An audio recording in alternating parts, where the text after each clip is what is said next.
अगदी मस्त मोड आलेली मुगाला. खूप चविष्ट भाजी बनते याची. मस्त मोड आले ना की मला तरी त्याची टेस्ट खूप आवडते. लाल गरगरीत टोमॅटो, कांदा, आलं, लसूण आणि कोथिंबीर, बस एवढंच पाहिजे आपल्याला वाटपाला. छानपैकी मिक्सरमधून फिरवून घ्यायचे. जास्त बारीक नाही करायचं, साधारण असं जाडसर असेल तर छान लागतं.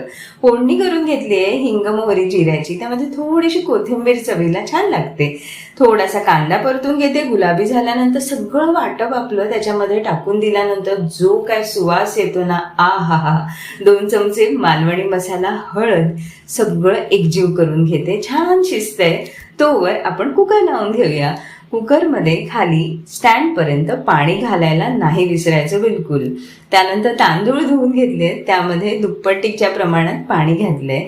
मुगाची डाळी भिजत घातलेली, त्यामध्ये पाणी घालून हळद, हिंग, मीठ घालून कुकर लावून घ्यायचा.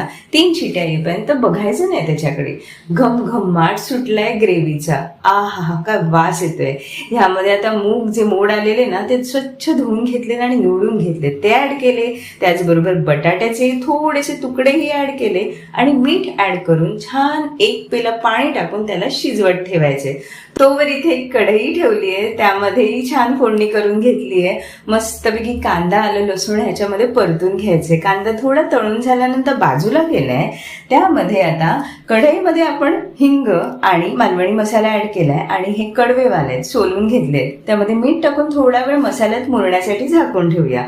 तोवर आपण कांदा, खोबरं, आलं, लसूण आणि कोथिंबीरचं वाटप ह्याच्यामध्ये ऍड करून शिजवत ठेवूया. आणि इथे मुगाच्या भाजीचा जो घमघमाट सुटलाय, आ हा, काय वास येतोय भाजीचा, काय टेक्स्चर झालंय, एकदम परफेक्ट.